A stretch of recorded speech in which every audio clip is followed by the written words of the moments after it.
a country with over 1 billion people, thousands of years of history, and the world's spiciest food. But behind the saris, samosas, and sacred rivers is a military that's so vast, so capable, and so battle-ready, you'd think it was coded by a Marvel villain. This is not the India you think you know. Because while some countries flex with parades, India just silently upgrades, drills in 3 climate zones, and prepares for war across land, sea, air, space, and cyberspace, all at once. So buckle up, because India's military might, it's on another level.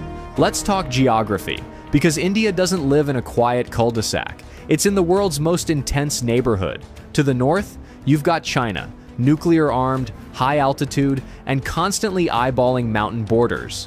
To the west, Pakistan, with decades of tension and history that could fill its own Netflix series. To the east, jungle borders with Myanmar, insurgent hotspots, and some of the toughest terrain on Earth. And to the south, the Indian Ocean, where everyone from the US Navy to Chinese submarines likes to just hang out. In other words, India is surrounded by drama. But here's the twist. While most countries would freak out, India builds a defense force designed for permanent pressure.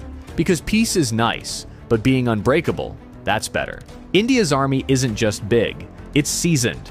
With over 1.2 million active personnel and hundreds of thousands in reserve, it's one of the largest standing armies on the planet.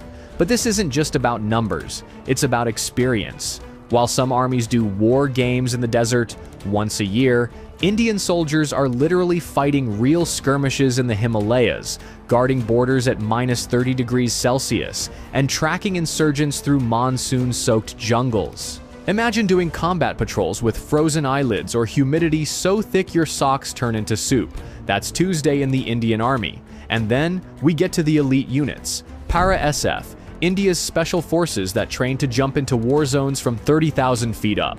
They go behind enemy lines and vanish like a WhatsApp status. Ghatak platoons, the army's pointy end of the spear.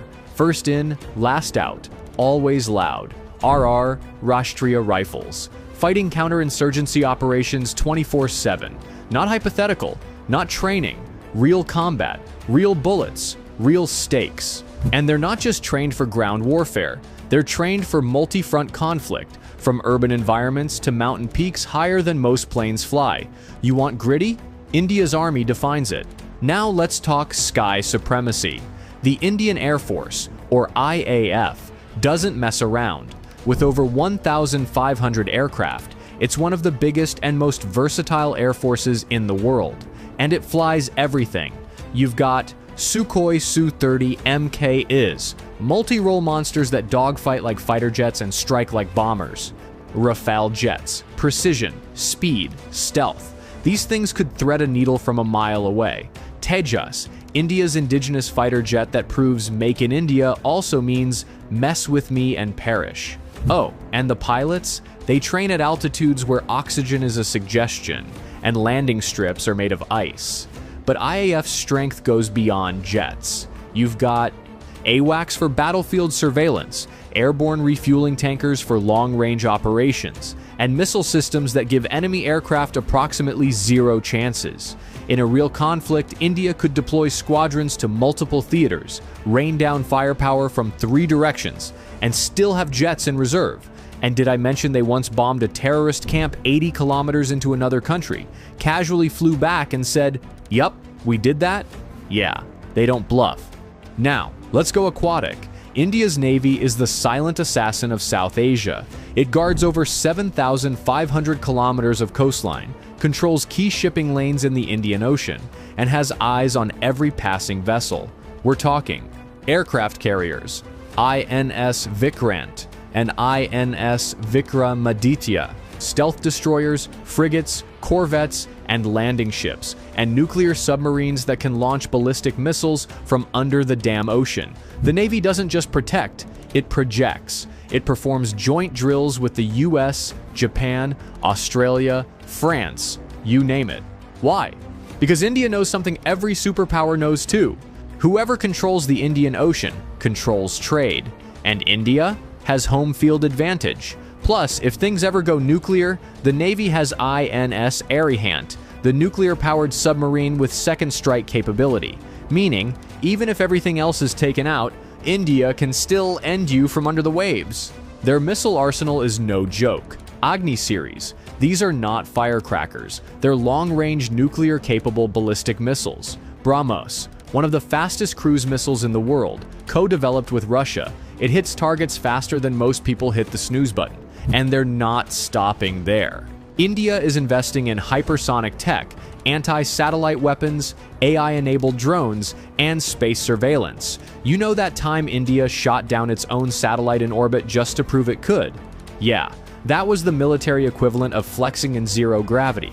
And while other nations are figuring out drone warfare, India is already using domestically built UAVs for surveillance, target acquisition, and strike operations. This isn't just defense, it's domination through innovation. Not all wars are fought with bullets. The country knows the next major war could start with a keyboard, not a gun.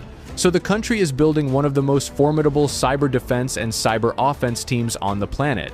They've got CERT-IN, India's cyber emergency response team, RAW, the shadowy foreign intelligence agency that makes MI6 look like the Scooby-Doo gang, NTRO, the tech spy wing that focuses on signals intelligence, satellite interception, and cyber espionage. From protecting infrastructure to disrupting terror networks, India's digital warriors are already fighting tomorrow's wars. Today. Here's the final boss level. India isn't just armed, it's nuclear armed, with a doctrine of no first use, but a guaranteed second strike that could end cities. With a triad of nuclear delivery systems, land, air, and sea, India ensures that any attack ends in instant regret. But the real strength? Resilience. India has fought multiple wars, faced insurgencies, and bounced back from terror attacks without crumbling. Its soldiers are battle-tested, its people are proud, and its doctrine is clear. We don't want war, but if you bring it, we finish it. So, yeah, next time someone says India is just software engineers, spicy food, and spiritual gurus, remind them it's also one of the largest, most experienced militaries in the world, a nuclear power with cutting-edge tech, a regional powerhouse with global reach, and a nation that trains for every possible threat, just in case the unthinkable becomes real. And while India believes in peace, it's fully prepared for war. Hit that like button if you learned something new. Subscribe if you want more military deep dives like this. And remember, never underestimate quiet strength, especially when it has 1.4 billion people behind it. Until next time, stay smart, stay curious, and maybe don't pick a fight with India.